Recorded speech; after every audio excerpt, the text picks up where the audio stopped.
It's already been 5 whole years since Nintendo's Fire Emblem and Koei Tecmo's Warriors series first collided, resulting in the rather magnificent Fire Emblem Warriors, a game we called one of the best Musou outings yet. We may have been somewhat concerned in the run-up to release, fearing that we'd only get more than a standard Musou effort with a quick Fire Emblem skin slapped on top of it, but our fears proved unfounded as Omega Force and Team Ninja managed to serve up a delightful mashup that fans of both series could be proud of. Now, since 2017, we've seen the huge success of Fire Emblem Three Houses on Switch, so it comes as no real surprise that we find ourselves returning to the battlefields of Fodlan on June 24th in Fire Emblem Warriors 3 Hopes, a game that looks set to improve upon everything we enjoyed about its predecessor. We've been playing the game over the past week or so in the build-up to our full review, and so far, we reckon this one's looking like a real winner.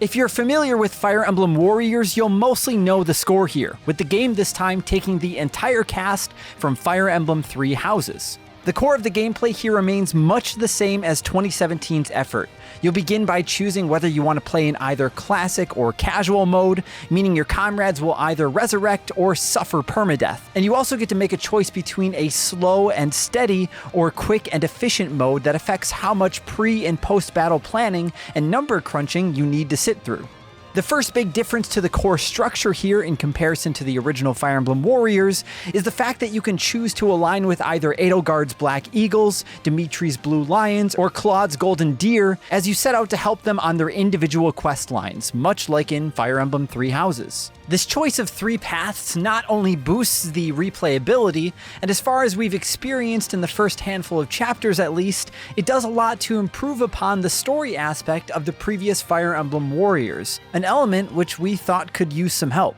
There's simply far more to dig into here in terms of characters and narrative, which isn't something that can often be said about a Musou game. Early game, there are lots of cutscenes, dialogue choices, and discussions to get wrapped up in, and regardless of which team you choose to run with, the game pushes through a smorgasbord of side activities that give you the opportunity to improve or destroy relationships, a factor which directly affects how well your comrades perform on the field of battle. The battle camp element of Fire Emblem Warriors makes a return here as expected as well, and has been bolstered with new ways to interact with your party. Chores are back, allowing you to gain battle bonuses by teaming up in order to perform duties around camp, as is cooking, which enables you to bestow boons upon yourself and your party by filling your bellies with delicious meals before setting out to batter another angry horde of bad guys. You'll also find a record keeper who allows you to replay key battles for XP and rewards,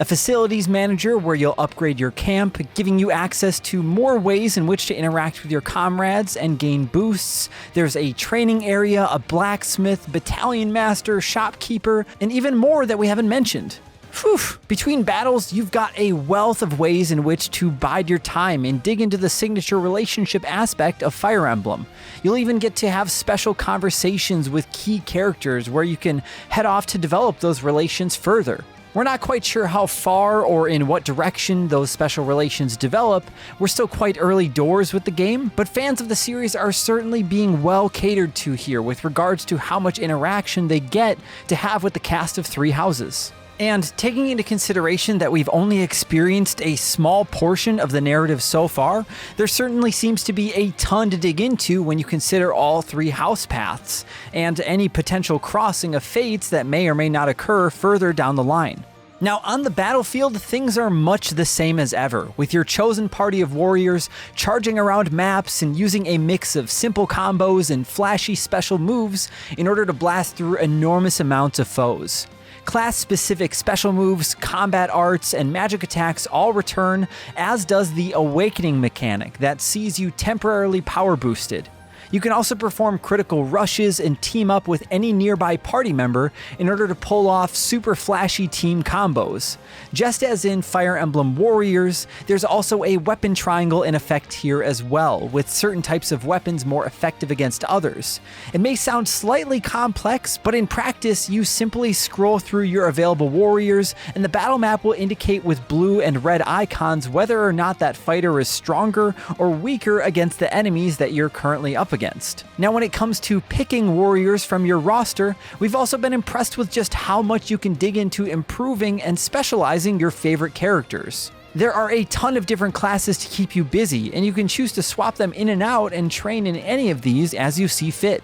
Now, of course, all of this stuff feeds directly into the one big difference between this and a regular style Warriors game. And that's the ability to pause the action at any time to give your current party orders and direct them around the battlefield. You'll need to direct your squad to assault and seize strongholds, protect and guard various special units during on-the-fly bonus objectives, and ensure that you've got all bases covered in order to stop enemies regaining control of positions once you've moved on to another area of the map. Pre-battle, you'll get the opportunity to choose exactly who you want to take into the fray, and it's here that keeping an eye on who's best to take on this level's enemies will pay dividends. Now, if all of this sounds like a lot of hassle, fret not, as it's actually impressively streamlined stuff, and it gives the repetitive nature of the core Musou combat a satisfyingly strategic layer, as does the ability to shift between any character currently on the field with the push of a button, enabling you to juggle who fights who in real time.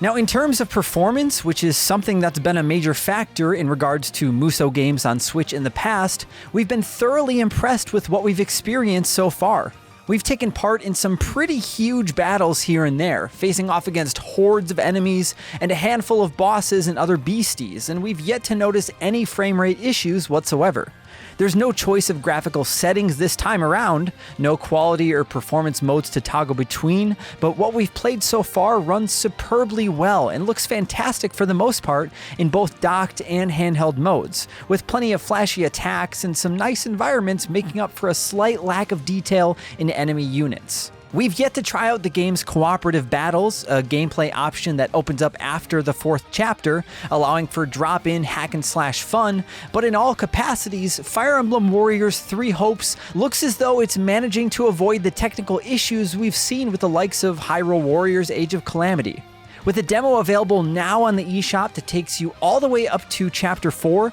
the wait for the full release might not feel so far out anymore. And for the handful of hours we've put in so far, we're optimistic that we've got a bit of a belter on our hands that should satisfy Fire Emblem and Warriors fans alike.